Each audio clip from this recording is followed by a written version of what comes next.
हरे कृष्णा। तो देखिए, आज मैं आप सभी को बताऊंगी करवा चौथ से जुड़े ऐसे 6 नियम जिनके बिना अधूरा रह जाता है करवा चौथ का व्रत। तो जानेंगे उन नियमों के बारे में। और व्रत अखंड सौभाग्य के लिए हर सुहागिन को करना चाहिए करवा चौथ का व्रत, और पालन भी विधि विधान से करना चाहिए।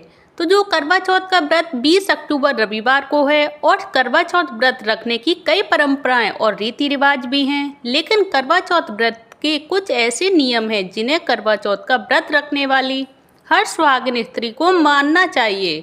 तो आइए जानते हैं करवा चौथ व्रत के जुड़े 6 विशेष नियमों को। तो सबसे पहला नियम तो है व्रत को निर्जला रहना। तो करवा चौथ में जो कई जगह सरगी का रिवाज होता है, और सरगी सास बहुओं को देती हैं, जिसमें मेवे, फल, मिठाई और श्रृंगार का सामान शामिल होता है। इसे सूर्योदय से पहले खाना होता है। इसके बाद रात्रि तक चंद्रदेव को अर्घ्य देने तक निर्जला व्रत पालन करना होता है।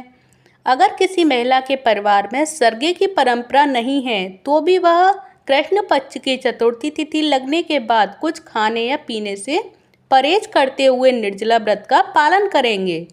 तो अब है करवा चौथ का दूसरा नियम। तो दूसरा मेन नियम होता है कि श्रृंगार की चीज़ों को करवा चौथ के व्रत में शामिल करना।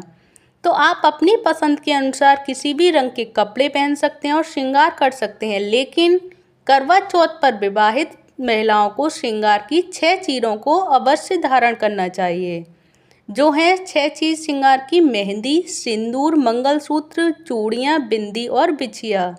इनके बिना करवा चौथ का व्रत पूर्ण नहीं माना जाता है। और करवा चौथ के दिन इन चीज़ों को धारण करके विधि विधान के साथ करवा माता की पूजा करने से सौभाग्य में वृद्धि होती है और वैवाहिक जीवन खुशहाल बनता है। और तीसरा है करवा चौथ का नियम, चांद को देख के व्रत खोलना। तो करवा चौथ का सबसे जरूरी और विशेष नियम यह है कि विधि विधान के साथ पूजा करने के बाद रात्रि में चंद्रदेव की पूजा और उन्हें अर्घ्य देना जरूरी होता है। साथ ही करवा चौथ की कथा सुनने के साथ ही भगवान शिव, माता पार्वती का और कार्तिकेय जी और गणेश जी की पूजा भी जरूर करनी चाहिए। इससे आपका वैवाहिक जीवन खुशहाल रहता है और आप जीवन में तरक्की करते जाते हैं। और चौथा करवा चौथ का नियम है मिट्टी के करवे से अर्घ्य देना चंद्रदेव को। तो करवा चौथ के त्योहार में यह नियम विशेष है कि करवा चौथ पर व्रती महिलाओं को चंद्रमा को मिट्टी के करवे से ही अर्घ्य देना चाहिए, और मिट्टी का करवा शुद्धता का प्रतीक माना जाता है। पौराणिक मान्यता है कि मिट्टी का करवा धरती तत्व का प्रतीक होता है, और इस कारण से मिट्टी का करवा अर्घ्य देने के लिए विशेष माना जाता है। तो अब है नंबर 5 नंबर पे करवा चौथ का नियम कि करवा चौथ का विधि विधान के साथ पूजा करना चाहिए और दान करना चाहिए। तो करवा चौथ पर विधि विधान के साथ पूजा करके दान को भी बहुत विशेष महत्व माना गया है और बहुत आवश्यक माना गया है। तो करवा चौथ का व्रत रखने वाली महिलाएं एक थाली में श्रृंगार का सामान, चूड़ियाँ, बिंदी, सिंदूर, शीशा, कंघी, रिबन और शगुन आदि की सामान और चीज़ें अपनी विवाहित सास या जेठानी या फिर विवाहित वरिष्ठ महिला को दे सकती हैं, या किसी ब्राह्मण को दे सकती हैं।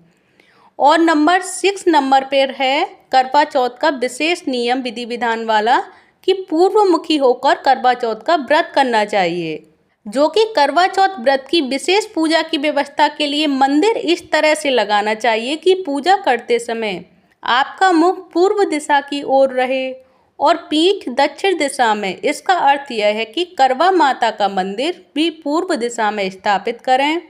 करवा चौथ व्रत की पूजा या फिर किसी भी मांगलिक कार्य की पूजा को पूर्व दिशा की तरफ मुँह करके ही करनी चाहिए, क्योंकि ये शुभ माना जाता है और पूर्व दिशा में ही किसी भी प्रकार की कोई भी पूजा करना शुभ माना जाता है और सुख समृद्धि का प्रतीक होता है। तो देखिए, ये रहे करवा चौथ व्रत से जुड़े 6 नियम जिसको पूर्ण करना आवश्यक होता है करवा चौथ व्रत को पूर्ण करने के लिए। आप सभी को ये 6 नियम करवा चौथ व्रत के कैसे लगे, प्लीज़ मुझे कमेंट बॉक्स में बताइएगा। अगर अच्छे लगे हों तो आप ज़्यादा से ज़्यादा शेयर भी कर सकते हैं एक दूसरे के लिए, कि सभी को पता चले ये कि करवा चौथ व्रत के 6 नियम, खास नियम, विशेष नियम कौन कौन से होते हैं जिनके बिना व्रत पूर्ण नहीं होता है। तो आप सभी को ये जानकारी अगर अच्छी लगी हो तो प्लीज़ वीडियो को लाइक कर दें, चैनल को सब्सक्राइब करें। धन्यवाद। हरे कृष्णा, हरि बोल।